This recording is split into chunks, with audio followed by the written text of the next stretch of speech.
All right, ये lecture BJT पे है और बहुत ही ज़्यादा कॉम्प्रिहेंसिव वे में हम बीजेटी डिस्कस करने वाले हैं। आपको कोई भी डाउट नहीं रहेगा बीजेटी टॉपिक में, इसकी मैं आपको गारंटी देता हूँ। मैं बहुत टाइम से वीडियोस नहीं बना रहा था और इंट्रोडक्शन टू बीजेटी के बाद बहुत टाइम का गैप हो चुका है। इसका एक बहुत ही इंपॉर्टेंट रीज़न है, मैं ढूंढते रहता हूँ कोई ऐसे टीचर्स या फिर ऐसे कोई स्टूडेंट्स जिन्होंने ग्रेड क्रैक किए हैं या फिर कोई आईआईटी में पहले से प्रेजेंट है, पर जैसे ही मैं उन्हें अप्रोच करता हूँ तो वो मुझसे पूछते हैं कि आप कितना हमें दोगे वो बताओ, जबकि वो अभी तक यूट्यूब पे एग्जिस्ट भी नहीं करते हैं। उन्हें बहुत सारी चीज़ें मुझे सिखानी पड़ेगी और बहुत सारी इम्प्रूवमेंट्स करनी पड़ेगी उनकी डिलीवरी में, उन्हें अपनी रीच देनी पड़ेगी ऑडियंस की। तो इतना ज़्यादा चीज़ें हम खुद उन्हें प्रोवाइड कर रहे हैं और वो एग्जिस्ट भी नहीं कर रहे अभी तक, और फिर भी वो एक हाई सैलरी एक्सपेक्ट करते हैं। तो उस वजह से काफ़ी ज़्यादा फ्रस्ट्रेशन हो जाता है कि मैं सारे सब्जेक्ट्स के टीचर्स कैसे ला पाऊँगा। तो कुछ नहीं, अगर सारे सब्जेक्ट्स के टीचर नहीं भी आए ना, अकेला भी पूरे सब्जेक्ट्स सिखाने की मैं ताकत रखूँगा और ये चैनल बंद नहीं होगा, इसकी मैं आपको आज प्रॉमिस करता हूँ।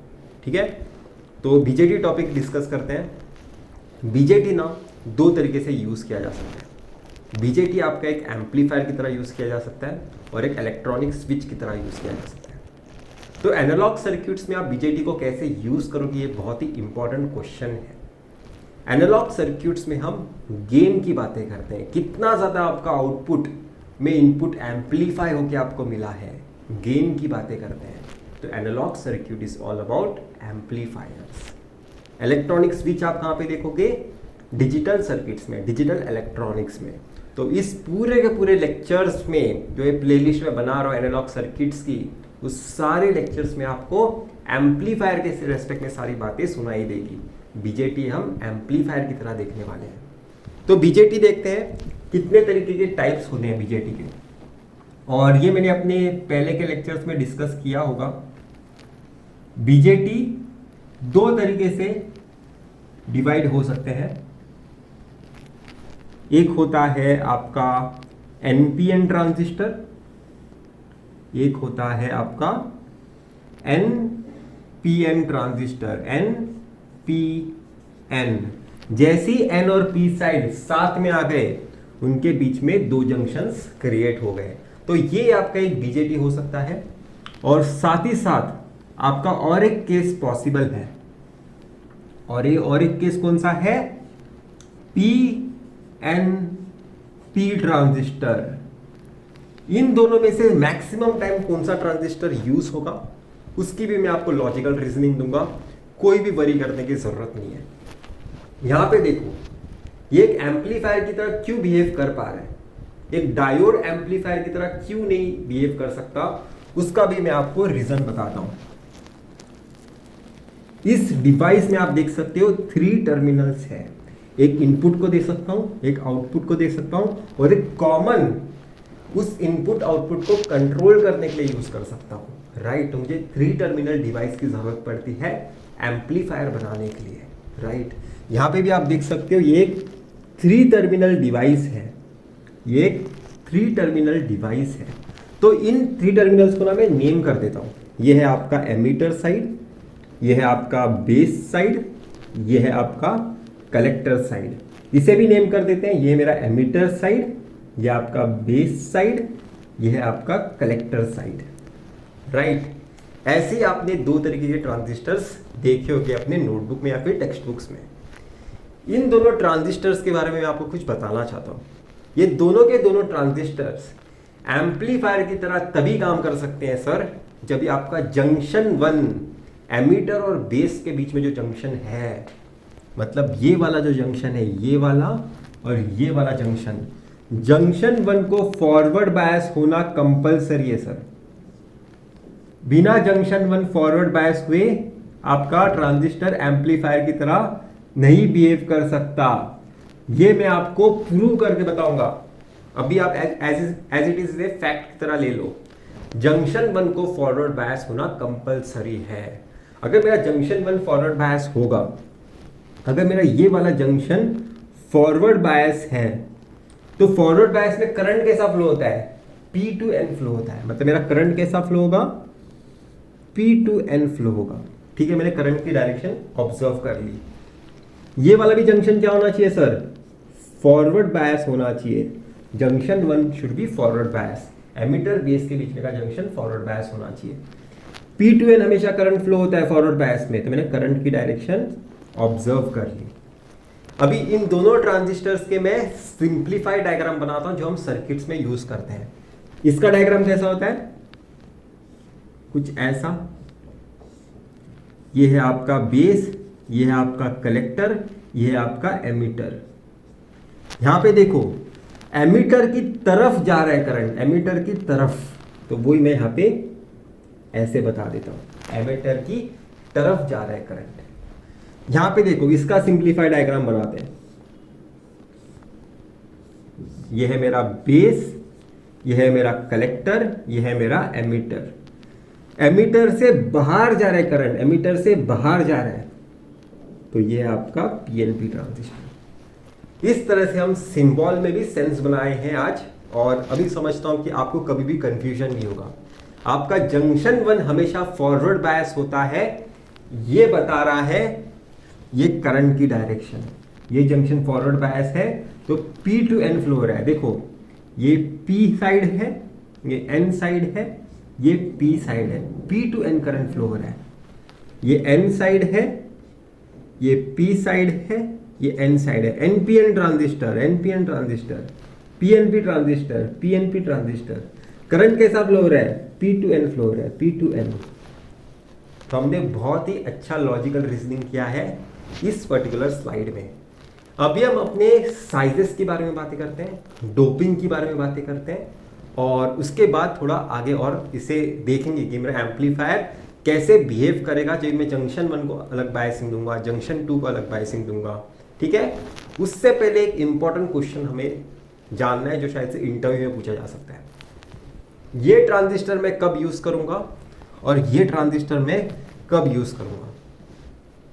जब तक मैं लो फ्रीक्वेंसी में काम कर रहा हूं, लो फ्रीक्वेंसी में मैं एनपीएन ट्रांजिस्टर यूज करूं या फिर पीएनपी ट्रांजिस्टर यूज करूं, मुझे कोई डिसएडवांटेज नहीं होगा या फिर कोई भी इतना एक्स्ट्राऑर्डिनरी एडवांटेज नहीं होने वाला है।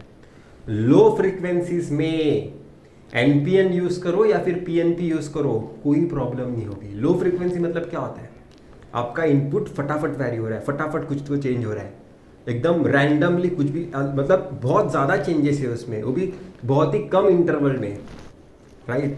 लो फ्रीक्वेंसी मतलब फटाफट चेंज हो रहा है। अभी एनपीएन ट्रांजिस्टर में देखो, यहाँ पे बता रहा हूँ मेरा एमिटर एन साइड से कनेक्टेड है। यहाँ पे देखो मेरा एमिटर एन साइड से कनेक्टेड है। एमिटर का काम क्या होता है सर? एमिटर का काम होता है कि उसके पास जो भी चार्ज कैरियर्स है उसे ट्रांसमिट करना, उसे इंजेक्ट करना, राइट। अगर मैं एमिटर हूं तो मैं एमिट करूंगा जो मेरे पास चार्ज कैरियर्स है। तो एन साइड अगर एमिटर के पास है तो एमिटर क्या एमिट करेगा? एमिटर एमिट करेगा इलेक्ट्रॉन्स। यहां पे एमिटर किसके साइड कनेक्टेड है? पी साइड कनेक्टेड है सर, पी साइड कनेक्टेड है। तो मेरा एमिटर इस केस में क्या एमिट करेगा? होल्स एमिट करेगा, होल्स एमिट करेगा। एमिट की स्पेलिंग रॉन्ग हो सकती है, समझ के लो। तो देखो हाई फ्रीक्वेंसी की बात करूं जहां पे मेरा इनपुट फटाफट वैरी हो रहा है, तो मेरे चार्ज कैरियर को भी उतना ही फास्ट मूव करने की एबिलिटी होनी चाहिए उसके पास। और हमें पता है कि इलेक्ट्रॉन की मोबिलिटी ज़्यादा होती है होल की मोबिलिटी से, मतलब मेरा इलेक्ट्रॉन बहुत ही आसानी से मूव कर सकता है मेरे होल के रेस्पेक्ट में। इसलिए मैं हमेशा जब भी हाई फ्रीक्वेंसी की बात करूंगा, हाई स्पीड की बात करूंगा, मैं एनपीएन ट्रांजिस्टर को यूज़ करूंगा। पर अगर मेरे से किसी ने लो फ्रीक्वेंसी के बारे में पूछा, लो फ्रीक्वेंसी में आप क्या यूज़ करना प्रीफर करोगे, मैं एनपीएन पीएनपी में कुछ फ़र्क नहीं करूंगा, मैं बोलूँगा जो चाहे यूज़ करो, ठीक है। तो दोनों का अपना अपना एडवांटेज है, एप्लीकेशन है, जो आपके पास अवेलेबल होगा उसके हिसाब से उसको यूज़ करना चाहिए। अगर हाई फ्रीक्वेंसी है तो एनपीएन ट्रांजिस्टर चूज़ करो, अगर लो फ्रीक्वेंसी है तो दोनों में से कुछ भी चूज़ करो, कोई प्रॉब्लम नहीं होगा। अभी हम अपने नेक्स्ट सेक्शन की तरफ जाते हैं। अभी हम साइजेस के बारे में बातें करते हैं, साइजेस के बारे में। तो अगर मैं आपके पास ऐसा 2 डायमेंशनल फिगर बनाऊं ट्रांजिस्टर का, जबकि एक्चुअल ट्रांजिस्टर ऐसे दिखाई नहीं देता है, और हम अपने सिंप्लीफिकेशन के लिए, अपने अंडरस्टैंडिंग के लिए ऐसा ही फिगर ड्रॉ करते हैं। देखो, मैं एमीटर साइड को इतनी जगह दे रहा हूं, मेरे बेस साइड को इतनी जगह दे रहा हूं, और मेरे कलेक्टर साइड को ज्यादा से ज्यादा जगह दे रहा हूं। उसका मैं आपको रीजनिंग बताऊंगा, टेंशन मत लो बिल्कुल भी। ये मेरे 3 टर्मिनल्स, हम अपने एनालिसिस के लिए एनपीएन ट्रांजिस्टर ही यूज करेंगे ज्यादा से ज्यादा, क्योंकि हम टेक्स्ट बुक में भी इसी को ज्यादा देखते हैं। वैसे पीएनपी भी यूज करोगे लो फ्रिक्वेंसी, मैंने बता दिया, कोई प्रॉब्लम नहीं है। एमीटर साइज मॉडरेट साइज होना चाहिए, बेस साइड, बेस वाला रीजन लीस्ट साइज होना चाहिए, कलेक्टर साइड ज्यादा बड़ा होना चाहिए। अगर मैं डोपिंग की बात करूं, मेरा एमीटर साइड हाईली डोप होना चाहिए, ये लीस्ट डोप होना चाहिए, और ये मॉडरेट डोप होना चाहिए। इसके मैं आपको रीजन बताता हूं। मैंने आपको ट्रांजिस्टर का मीनिंग बताया था सर। एमीटर का काम क्या है, यहां के चार्ज कैरियर्स यहां तक ट्रांसफर करना, राइट। तो इसके पास ट्रांसफर करने, इसे इंजेक्ट करने हैं चार्ज कैरियर्स, तो इसे हाईली डोप होना ही पड़ेगा, उसके पास ज्यादा चार्ज कैरियर्स होने चाहिए, तभी तो वो दे सकता है बाकी लोगों को, राइट। और यहाँ पे पी साइड है, मतलब यहाँ पे रूम टेम्परेचर पे क्या हो गया, यहाँ पे ज्यादा से ज्यादा इलेक्ट्रॉन्स हो गए। तो यहाँ से जब मैं इलेक्ट्रॉन्स यहाँ पे भेजना चाहता हूँ, तो इलेक्ट्रॉन्स यहाँ पे तब ट्रांसफर हो पाएंगे जब यहाँ पे कम होल्स के साथ रिकॉम्बिनेशन की पॉसिबिलिटी होगी।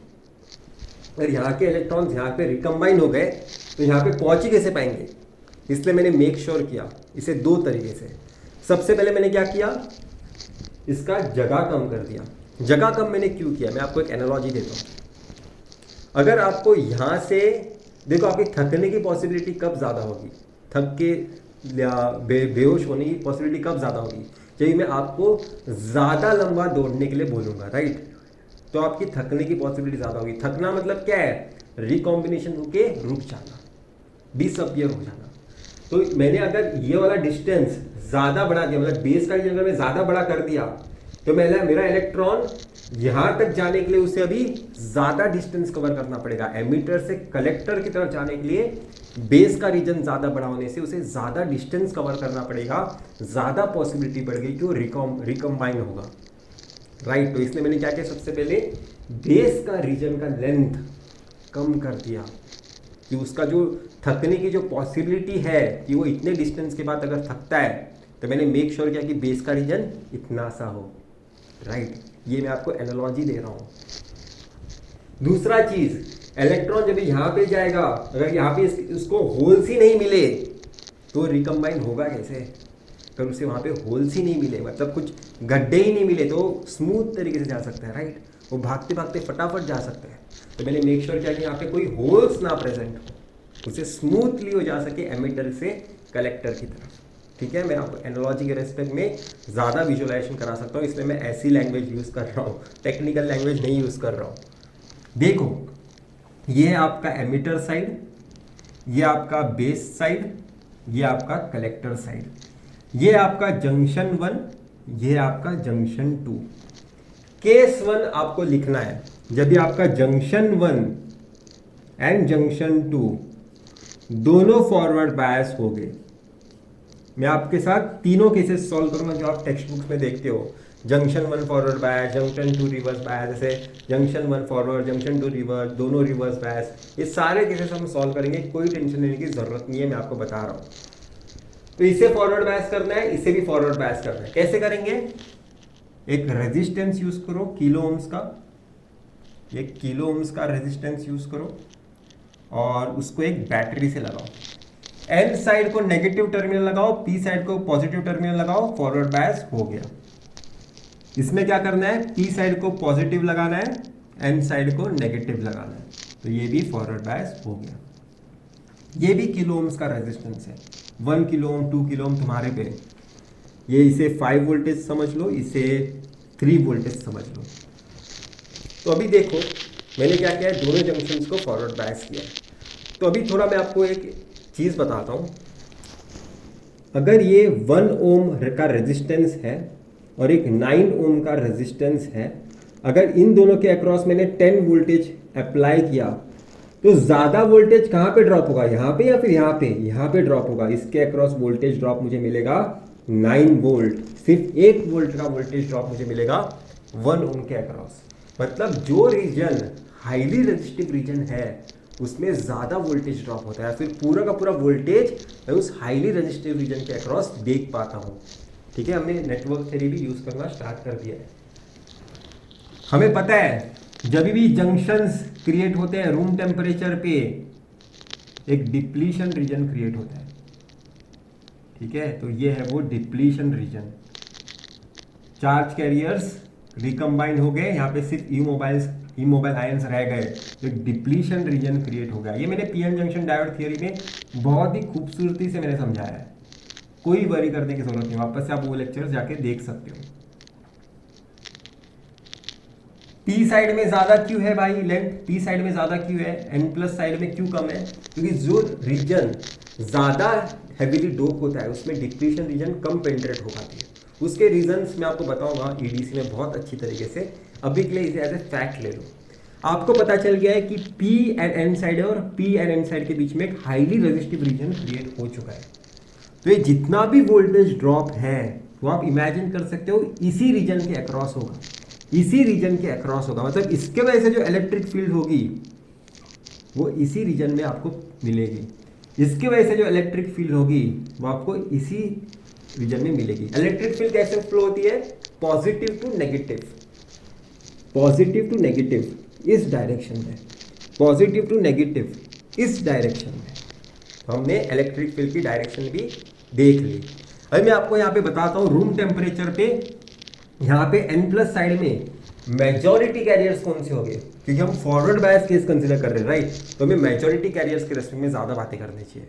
इसमें माइनॉरिटी भी होगी पर माइनॉरिटी के रेस्पेक्ट में बातें मत करो, क्योंकि आप दोनों जंक्शंस फॉरवर्ड बायस कर रहे हो। तो फॉरवर्ड बायस करो, यहाँ पे इलेक्ट्रॉन्स बताओ बहुत सारे, यहाँ पे बहुत ज़्यादा इलेक्ट्रॉन्स है। ठीक है, आपने बहुत सारे इलेक्ट्रॉन्स बता दिए। इसके रेस्पेक्ट में यहाँ पे थोड़े कम इलेक्ट्रॉन्स होने चाहिए, तो मैं यहाँ पे कम ऐसे बता रहा हूँ, क्वालिटेटिव बता रहा हूँ। ठीक है, इससे एग्जैक्टली इतना ही हो गया ऐसा मत समझना, मैं सिर्फ आपको विजुअलाइज कर रहा हूँ कि यहाँ पे इतने ज़्यादा है, यहाँ पे इतने हैं। और मैंने क्या बताया था, बेस लीस्ट डोप होना चाहिए, इसका मीनिंग है यहाँ पे सिर्फ इतने से होल्स है।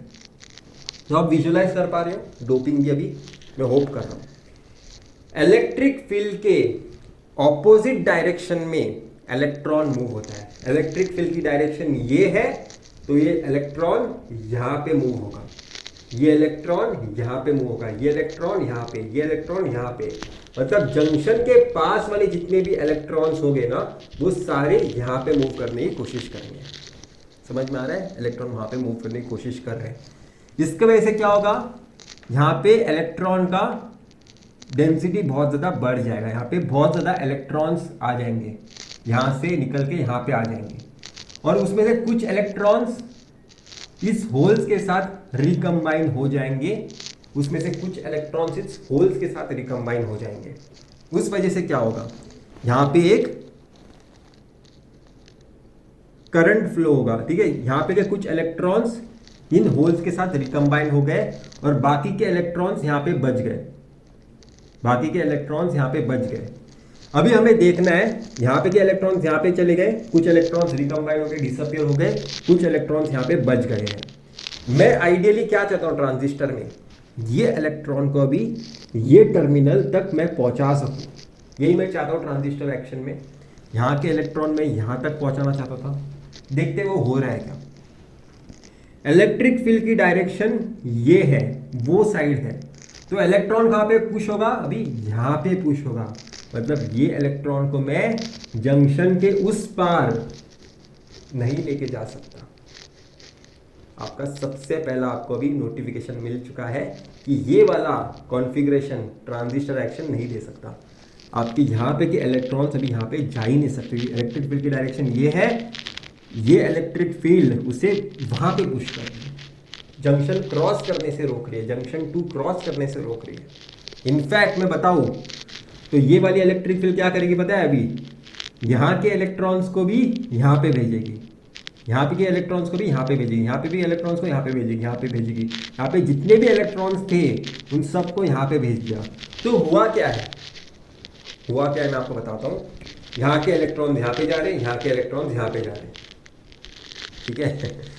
ये साइड के इलेक्ट्रॉन यहाँ पे जा रहे हैं, ये साइड के इलेक्ट्रॉन यहाँ पे जा रहे हैं। ऐसा नहीं हो रहा है कि यहाँ के इलेक्ट्रॉन यहाँ तक पहुँच पाए, ऐसा हुआ ही नहीं, क्योंकि दोनों इलेक्ट्रिक फील्ड जैसा हम चाहते थे वैसे उस डायरेक्शन में नहीं है।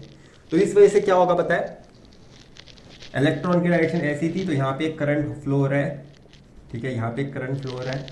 इलेक्ट्रॉन की डायरेक्शन ऐसी थी तो यहाँ पे भी एक करंट फ्लो हो रहा है, और इन दोनों करंट्स के बीच में कोई डिपेंडेंस नहीं है, दोनों हाई करंट है, क्योंकि दोनों क्या है, फॉरवर्ड बायस के करंट से, राइट, दोनों फॉरवर्ड बायसिंग करंट है और दोनों हाई करंट है, पर दोनों एक दूसरे पे डिपेंडेंट नहीं है। और ऐसा हम नहीं चाहते, हम चाहते हैं मेरा ये वाला करंट ये वाले करंट पे एग्जैक्टली इक्वल हो, पर ये तो इंडिपेंडेंट निकले, इक्वल तो छोड़ो इंडिपेंडेंट निकले। तो ये वाला कॉन्फ़िगरेशन मेरे किसी काम का नहीं है, जहाँ पे जंक्शन 1 भी फॉरवर्ड बायस होगा, जंक्शन 2 भी फॉरवर्ड बायस होगा। अभी नेक्स्ट देखते हैं जहाँ पे दोनों जंक्शंस रिवर्स बायस होंगे। अभी हम अपना सेकंड केस डिस्कस कर रहे हैं, जहाँ पे मेरा जंक्शन 1 भी रिवर्स बायस होगा और जंक्शन 2 भी रिवर्स बायस होगा। तो इसे रिवर्स बायस कैसे करेंगे, देखो जरा, ये आपका एक रेजिस्टेंस आप किलो ओम्स में लगाओगी और एन को क्या करना होगा, पॉजिटिव लगाना होगा, पी साइड को क्या करना होगा, नेगेटिव टर्मिनल लगाना होगा। तो ये भी रिवर्स बायस हो गया। अभी यहाँ पे भी आपको वही मेक श्योर करना है, पी साइड पे नेगेटिव लगाना है, एन साइड में पॉजिटिव लगाना है। तो ये भी रिवर्स बायस हो गया। और इसके अक्रॉस मैंने किलो ओम्स में एक रेजिस्टेंस लगाया है, तो ये किलो ओम्स में होगा और ये भी किलो ओम्स में होगा। तो ये 5 वोल्ट है और ये 3 वोल्ट है अप्रॉक्सीमेटली, ऐसे मैंने एक रेंज कुछ तो वैल्यू डिसाइड कर ली। अभी यहाँ पे देखो क्या हो रहा है, ये वाला जंक्शन भी रिवर्स बायस, ये वाला जंक्शन भी रिवर्स बायस। इसके वजह से क्या होगा, जब भी मैं अपने रिवर्स बायस के केस मैंने अपने पीएन जंक्शन डायोड में पढ़ाई थी, रिवर्स बायस में क्या होता है, रिवर्स बायस में आपको मेजॉरिटी चार्ज कैरियर्स के रेस्पेक्ट में बातें करने की जरूरत नहीं है, आपको माइनॉरिटी कैरियर्स के रेस्पेक्ट में बातें करनी चाहिए। और माइनॉरिटी कैरियर्स कौन से, ये पूरा का पूरा जो इलेक्ट्रिक फील्ड जहाँ पे जो डेवलप हुआ है वो डिप्लीशन रीजन के अक्रॉस डेवलप होता है। ये जो इलेक्ट्रिक फील्ड यहाँ पे जो डेवलप हुआ है वो यहाँ पे डिप्लीशन रीजन के अक्रॉस होगी, और ऊपर से इसके वजह से जो इलेक्ट्रिक फील्ड थी वो भी सेम डायरेक्शन में होगी, इसके वजह से जो इलेक्ट्रिक फील्ड होगी वो भी सेम डायरेक्शन में होगी। ये हमने अपने reverse bias of PN junction diode theory में बहुत ही अच्छी तरीके से अंडरस्टैंड किया था। Electric field due to depletion region भी होती है, पर वो फॉरवर्ड बायस के केस में इतनी ज़्यादा बड़ी होती नहीं है, इसलिए हमने उसे कंसिडर ही नहीं किया था। पर रिवर्स बायस के केस में दोनों चीज़ें एक दूसरे के साथ चल रही होते हैं, दोनों चीज़ें एक दूसरे के साथ चल रही होती हैं, दोनों सेम डायरेक्शन में होते हैं। तो यहाँ पे रिवर्स बायस में हमें मेजॉरिटी कैरियर के रेस्पेक्ट में बातें नहीं करनी है, हमें माइनॉरिटी के बारे में बातें करनी है।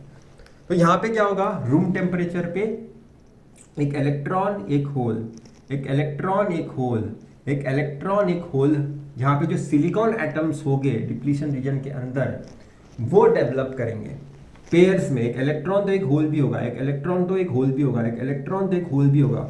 ये सिलिकॉन एटम्स EHP जनरेशन करते हैं, एक इलेक्ट्रॉन हुआ तो उसके साथ एक होल आना ही चाहिए। सिलिकॉन एटम्स का वो प्रॉपर्टी है, हमने बेसिक्स ऑफ सेमीकंडक्टर थियरी में बहुत ही अच्छी तरीके से पढ़ा है। तो ये इलेक्ट्रिक फील्ड के वजह से क्या होगा, मेरे इलेक्ट्रॉन्स यहां पे मूव होंगे और मेरे होल्स यहां पे, ठीक है। तो इसके वजह से जो करंट आएगा वो कुछ इस डायरेक्शन में होगा, I0। अभी यहां पे देखो, इस इलेक्ट्रिक फील्ड की डायरेक्शन इस साइड है, तो मेरे होल्स यहां पे मूव होंगे और मेरे इलेक्ट्रॉन्स यहां पे। तो इसके वजह से भी जो इलेक्ट्रिक करंट आएगा वो उसकी डायरेक्शन क्या होगी, इस साइड होगी, I0। ये भी स्मॉल करंट है, ये भी स्मॉल करंट है, I01, I02। ये भी स्मॉल करंट है, ये भी स्मॉल करंट है, पर दोनों एक दूसरे से इंडिपेंडेंट है। ये मैं आपको कैसे प्रूव करा सकता हूं, मैं अभी आपको बताता हूं।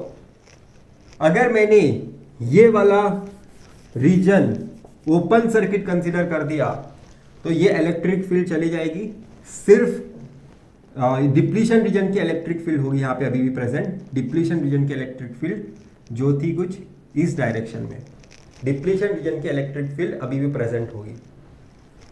ठीक है, कैसी होगी, सॉरी इस डायरेक्शन में होगी, पर ये इलेक्ट्रिक फील्ड के वजह से यहां के चार्ज कैरियर्स मूव नहीं हो सकते। ठीक है, यहाँ पे के चार्ज कैरियर्स मूव नहीं हो सकते, ये इलेक्ट्रिक फील्ड के वजह से ये चार्ज कैरियर मूव नहीं हो सकते। यहाँ पे आपने ओपन सर्किट कर दिया है, यहाँ पे आपने ओपन सर्किट कर दिया, ये चीज बैलेंस आउट हुई है, इक्विलिब्रियम में है। अगर आप इसे ओपन सर्किट रखोगे ये चीज इक्विलिब्रियम में होगी और यहाँ पे करंट फ्लो नहीं होगा, मतलब ये वाला करंट मेरा जीरो होगा। मतलब ये वाला मैंने ओपन सर्किट कर दिया तो ये वाला पार्ट तो जीरो हो गया, पर क्या ये वाला पार्ट ओपन सर्किट करने से ये वाला पार्ट भी जीरो हो रहा है? क्या ये करंट जीरो हो रहा है? नहीं, आपके सर्किट में या फिर आपके एक्सपेरिमेंट में अभी भी ये वाला करंट फ्लो होगा, क्योंकि आपका जंक्शन टू रिवर्स बायस अभी भी है। आपका जंक्शन 1 ओपन सर्किट बन गया, पर आपका जंक्शन टू रिवर्स बायस होने के कारण अभी भी ये करंट फ्लो हो रहा है। तो दोनों करंट एक दूसरे से अभी भी इंडिपेंडेंट है और हमें चाहिए मेरा इनपुट करंट और मेरे आउटपुट करंट के बीच में कोई तो एक रिलेशनशिप हो। ये दोनों करंट स्मॉल है, पिको एम्पियर्स में या फिर माइक्रो एम्पियर्स में होंगे, फिर भी वो किसी काम के नहीं है क्योंकि दोनों करंट इंडिपेंडेंट है। हमें चाहिए डिपेंडेंस। तो अभी हम अपने लास्ट केस में जाते हैं, यहाँ पे ये वाला जंक्शन फॉरवर्ड बायस होगा और सेकेंड जंक्शन मेरा रिवर्स बायस होगा। उसमें क्या चेंजेस हमें देखने मिलेंगे वो मैं आपको विजुअलाइज कराता हूँ। ये हमारी लास्ट केस है और जो एक्चुअल ट्रांजिस्टर एक्शन हमें देखने मिलेगा। तो ट्रांजिस्टर एक्शन भी समझेंगे इस केस के हेल्प से। जंक्शन 1 फॉरवर्ड बायस किया है, कैसे एन साइड को नेगेटिव टर्मिनल लगाया है, पी साइड को पॉजिटिव टर्मिनल लगाया है। मेक श्योर करने के लिए जंक्शन 1 फॉरवर्ड बायस होगा, लिख देते हैं। जंक्शन 1 मेरा फॉरवर्ड बायस है, जंक्शन 2 मैंने रिवर्स बायस किया है, कैसे पी साइड को नेगेटिव एन साइड को पॉजिटिव, मतलब ये वाला जंक्शन मैंने रिवर्स बायस किया। ठीक है, और इसे ही हम ट्रांजिस्टर एक्शन समझते हैं। कैसे मैं आपको बताता हूं। यहां पे देखो मेरा ये वाला जंक्शन फॉरवर्ड बायस हुआ है, तो मुझे वापस यहाँ पे इलेक्ट्रॉन्स कंसीडर करने की जरूरत है। इलेक्ट्रॉन्स, यहाँ पे ये इलेक्ट्रॉन्स क्या होंगे, यहाँ पे इंजेक्ट होंगे।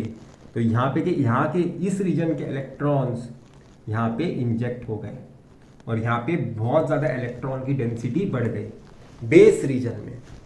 पर मैंने आपको क्या बताया था, बेस का विड्थ कम रखो और बेस में डोपिंग कम करो। इसके वजह से क्या होगा, यहां पे के इलेक्ट्रॉन जब भी ऐसे डिफ्यूज हो गए, यहां पे डिफ्यूज हो गए। डिफ्यूजन क्यों हुआ है सबसे पहले बात करते हैं। आपका अगर आप सैंड देखा होगा, कभी भी ट्रक होता है, ट्रक में पहले सैंड अगर ऐसे पोजीशन पे होगा, जब ये पूरी सैंड है, तो वो जब इस ट्रक का लेवल सेम होता है तभी सैंड इक्विलिब्रियम में होती है। पर अगर आप क्या करोगे, इस साइड को ना थोड़ा ऊपर लेके चले जाओगे, तो यहां पे की अभी सैंड ऐसी थी, तो वो क्या करेगी, हाई कॉन्सेंट्रेशन रीजन से लो कॉन्सेंट्रेशन रीजन की तरफ मूव होना स्टार्ट हो जाएगी। राइट, हाई कॉन्सेंट्रेशन रीजन से लो कॉन्सेंट्रेशन रीजन की तरफ मूव होना स्टार्ट होगी। इसे हम क्या कहते हैं, डिफ्यूजन, ग्रेडियंट क्रिएट हुआ है। तो इस वाले रीजन में, जंक्शन के इस साइड वाले रीजन में ये वोल्टेज आपने अप्लाई किया ना, तो क्या हुआ, यहाँ पे के इलेक्ट्रॉन यहाँ पे जो इलेक्ट्रॉन्स प्रेजेंट है एमिटर साइड में, यहाँ पे के इलेक्ट्रॉन्स यहाँ पे इंजेक्ट हो गए। तो इस रीजन के अक्रॉस इंजेक्ट हुए ना, तो यहाँ पे डेंसिटी ऑफ इलेक्ट्रॉन्स बढ़ गए हैं, पर यहाँ पे तो कम है। तो इलेक्ट्रॉन्स क्या करेंगे, डिफ्यूज करेंगे इस सैंड की तरह, ऐसा फ्लो होना स्टार्ट हो जाएंगे। पर ऐसे जब भी वो फ्लो हो रहे हैं, उसमें से कुछ इलेक्ट्रॉन्स रिकम्बाइन हो जाएंगे होल्स के साथ। यहाँ पे कुछ होल्स भी तो है, इस रीजन में कुछ होल्स भी तो प्रेजेंट है। तो ये इलेक्ट्रॉन जब भी डिफ्यूज होके यहाँ पे पहुंचने की कोशिश कर रहे हैं, उसमें से कुछ इलेक्ट्रॉन्स इस होल्स के साथ रिकम्बाइन हो जाएंगे और डिसअपियर हो जाएंगे। राइट, डिसअपियर हो जाएंगे। तो उसकी वजह से क्या होगा, एक करंट फ्लो होगा IB, उसके वजह से करंट फ्लो होगा IB की डायरेक्शन अभी मैं आपको बता नहीं रहा हूं, वो बाद में बताता हूं, पर उसकी वजह से करंट IB फ्लो होगा। IB क्यों फ्लो हो रहा है, recombination of electrons while diffusing. जब ये इलेक्ट्रॉन डिफ्यूज हो रहे थे मेरे बेस रीजन में, उसमें से कुछ इलेक्ट्रॉन्स मेरे होल्स के साथ रिकम्बाइन हो गए बेस रीजन के, तो वो एक IB करंट उन्होंने प्रोड्यूस किया। वापस समझो, ये वोल्टेज आपने अप्लाई किया है, इस वोल्टेज के कारण यहाँ पे जो इलेक्ट्रॉन्स प्रेजेंट थे वो इस साइड इंजेक्ट हो गए जंक्शन के उस साइड। तो इस रीजन में क्या हुआ, यहाँ पे इलेक्ट्रॉन्स का डेंसिटी बहुत ज्यादा बढ़ गया, यहाँ पे बहुत ज्यादा इलेक्ट्रॉन्स का पॉपुलेशन बढ़ गया और यहाँ पे कम पॉपुलेशन है इलेक्ट्रॉन्स का। तो इलेक्ट्रॉन्स हाई पॉपुलेशन एरिया से लो पॉपुलेशन एरिया की तरफ डिफ्यूज हो रहे हैं और डिफ्यूज होते होते उन्होंने रास्ते में कुछ होल्स देखे, तो वो रास्ते में गिर के मर गए, समझ लो डिसअपियर हो गए, रिकम्बाइन होके डिसअपियर हो गए। तो मरने के कारण एक आईबी करंट प्रोड्यूस हुआ है, रिकॉम्बिनेशन के कारण एक आईबी करंट प्रोड्यूस हुआ है। तो अभी तक हमने क्या जाना कि मेरा आईबी करंट प्रोड्यूस हो चुका है और यहाँ पे इलेक्ट्रॉन का भी डेंसिटी बढ़ चुका है क्योंकि वो फ्लो होते होते डिफ्यूज होते होते यहां तक पहुंच गए। अभी यहां पे क्या होगा, इलेक्ट्रिक फील्ड की डायरेक्शन कैसी है, ऐसी है। इलेक्ट्रिक फील्ड की डायरेक्शन कैसी होगी, पॉजिटिव नेगेटिव होगी, पॉजिटिव टू नेगेटिव। इलेक्ट्रॉन किस डायरेक्शन में मूव होते हैं, इलेक्ट्रिक फील्ड के ऑपोजिट डायरेक्शन में। मतलब इस बार क्या हो रहा है, मैं इस इलेक्ट्रॉन को यहाँ पे खींच पा रहा हूँ इस साइड, इस इलेक्ट्रॉन को मैं यहाँ पे खींच पा रहा हूँ इस साइड, खींच पा रहा हूँ इस साइड, खींच पा रहा हूँ इस भी इलेक्ट्रॉन को खींच पा रहा हूँ। तो जैसे यहाँ पे इलेक्ट्रॉन का पॉपुलेशन बढ़ जाएगा, इस कलेक्टर रीजन का भी कुछ अपना जगह है ना कि उतने से जगह में सारे लोग फिट थे। अगर दरवाजे से, ट्रेन में 2 दरवाजे होते हैं, ठीक है, एक साइड यहाँ पे भी होता है, यहाँ पे भी होता है। अगर यहाँ से जबरदस्ती किसी को अंदर डालोगे तो वहां से उस दरवाजे से कुछ कोई बाहर गिरेगा भी, राइट। तो यहाँ पे के इलेक्ट्रॉन्स क्या होंगे, यहाँ पे बाहर खींच लिए जाएंगे, बाहर गिर जाएंगे, बाहर गिर जाएंगे और वो बाहर गिर के ऐसा सर्किट कंप्लीट करेंगे, राइट। तो हमने क्या देखा, हमने देखा यहाँ पे के इलेक्ट्रॉन्स यहाँ पे पहले मैंने इंजेक्ट किए, कुछ रिकम्बाइन हो गए, उस वजह से आईबी करंट प्रोड्यूस हुआ और बाकी के इलेक्ट्रॉन्स, ज़्यादातर इलेक्ट्रॉन्स यहाँ तक पहुँच पाए, फिर कुछ इलेक्ट्रॉन्स को मैंने यहाँ पे खींच लिया with the help of this battery, with the help of this battery. बहुत ही इंपॉर्टेंट डिस्कशन है। हमने एमिटर साइड से चार्ज कैरियर्स को कलेक्टर साइड तक पहुंचा दिया, राइट। और इसे ही हम कहते हैं ट्रांजिस्टर एक्शन। अभी देखो, थोड़ा अच्छे से देखो, मैं क्या बोला हूं, यहां पे कुछ इलेक्ट्रॉन्स रिकम्बाइन, यहां पे कुछ इलेक्ट्रॉन्स रिकम्बाइन हुए, उसके वजह से आपका आईबी करंट प्रोड्यूस हुआ है। इलेक्ट्रॉन कैसे मूव हो रहा है, ऐसा मूव हो रहा है, तो करंट मेरा कैसा फ्लो होगा, मेरा आई ऐसा फ्लो होगा। इस करंट को मैं नाम दे रहा हूं एमिटर करंट आई। यहां पे देखो इलेक्ट्रॉन ऐसा मूव हो रहा है, तो यहां पे कलेक्टर करंट कैसा फ्लो होगा, ऐसा फ्लो होगा। ऐसा इलेक्ट्रॉन फ्लो रहा है, करंट ऑपोजिट डायरेक्शन में फ्लो होगा। यहां पे देखो इलेक्ट्रॉन ऐसे ऐसे मूव हो रहे थे, वो तब नीचे जाते वक्त रिकम्बाइन हुए, तो मेरा आईबी को क्या होना पड़ेगा, ऊपर के साइड होना पड़ेगा। तो मैंने करंट की डायरेक्शन भी आपको बता दी। अभी मैं एक इंपॉर्टेंट डिस्कशन कर रहा हूं, इसे बहुत ही ध्यान से देखना। यह आपका एमिटर साइड था, यह आपका बेस साइड था, यह आपका कलेक्टर साइड था।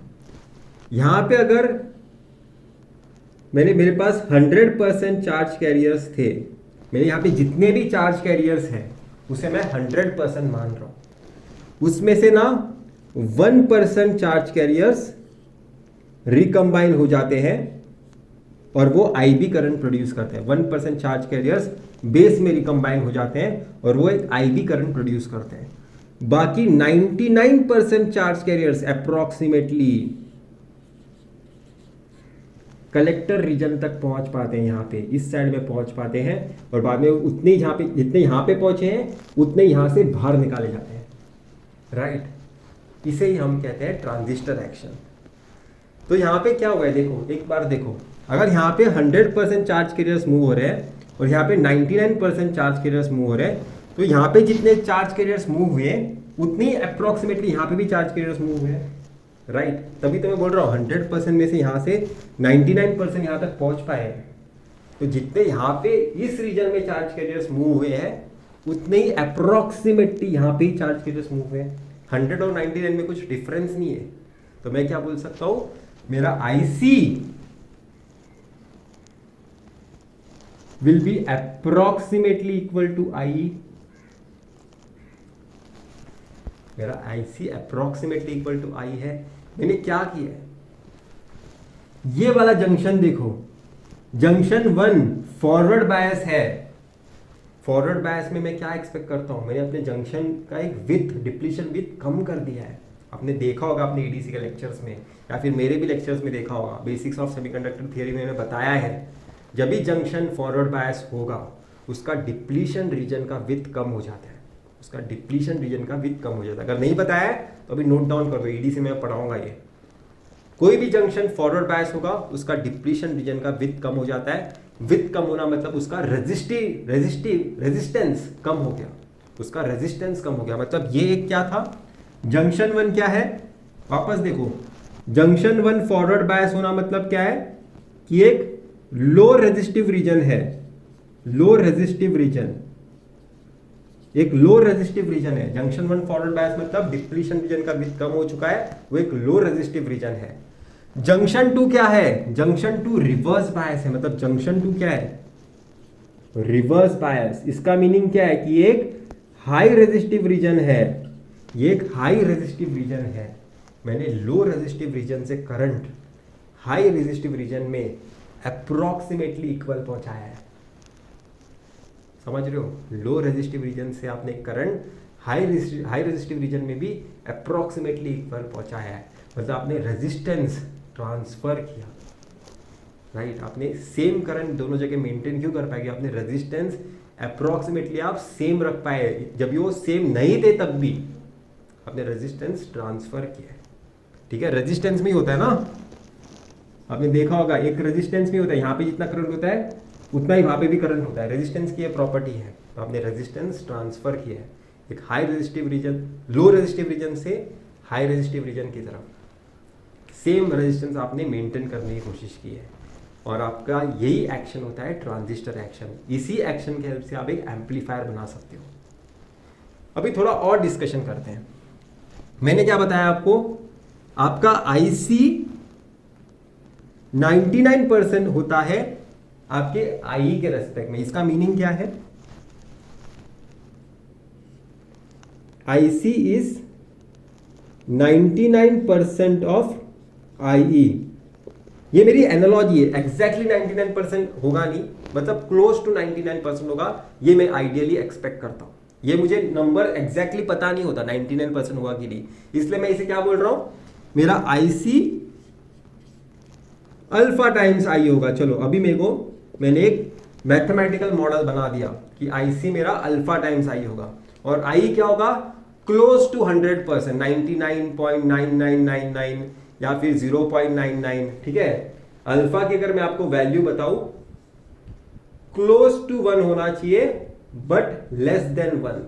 आपको टेक्स्ट बुक में कितने मिलेगी अल्फा की वैल्यू, आपको टेक्स्ट बुक में अल्फा की वैल्यू मिलेगी 0.99, ऐसे ही मेजॉरिटी ऑफ द टाइम मिलेगी 0.99, मतलब 1 से क्लोज होगी पर 1 से कम भी होगी। ठीक है, क्योंकि एग्जैक्टली आप 100 का 100 यहां पे पहुंचा नहीं सकते, क्योंकि कुछ तो यहाँ पे इलेक्ट्रॉन्स होल के साथ रिकम्बाइन होने ही वाले हैं, तो यहाँ पे 1% लॉस तो होने ही वाला है।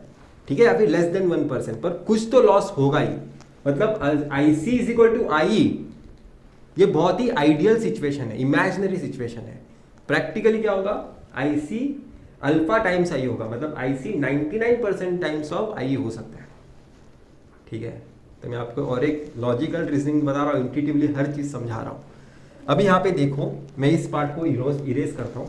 अभी यहाँ पे देखो, आपने क्या लिखा, आईसी इज अल्फा टाइम्स आई। पर अगर मैं आपको वापस से आपका पीएन जंक्शन डायोड बना के बताऊं, PN junction transistor, sorry NPN transistor, sorry diode पढ़ा के वही दिमाग में चल रहा है। आपने क्या किया था, आपका जंक्शन टू रिवर्स बायस किया था, और इसी जंक्शन के बाहर वाला करंट को आपने आईसी नाम दिया था, राइट। इसी जंक्शन से जो बाहर निकल रहा है उस करंट को आपने आईसी नाम दिया था। क्या आपको लगता नहीं है आपका आईसी करंट सिर्फ आई पे डिपेंडेंट है, ऐसा बोलना सही नहीं होगा, राइट। आपका आईसी करंट सिर्फ आई पे डिपेंडेंट ऐसा बोलना सही नहीं होगा। क्यों सही नहीं होगा, मैं आपको अभी बताता हूं। आपने इमेजिन करो कि आपने ना इस जंक्शन को ओपन सर्किट रख दिया, इस जंक्शन को ओपन सर्किट रख दिया, और इस जंक्शन को रिवर्स बायस किया है, क्या है, पी एन, पी साइड को आपने नेगेटिव लगाया, एन साइड को आपने पॉजिटिव लगाया है।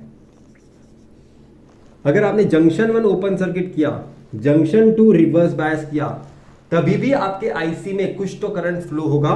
वो क्यों फ्लो होगा?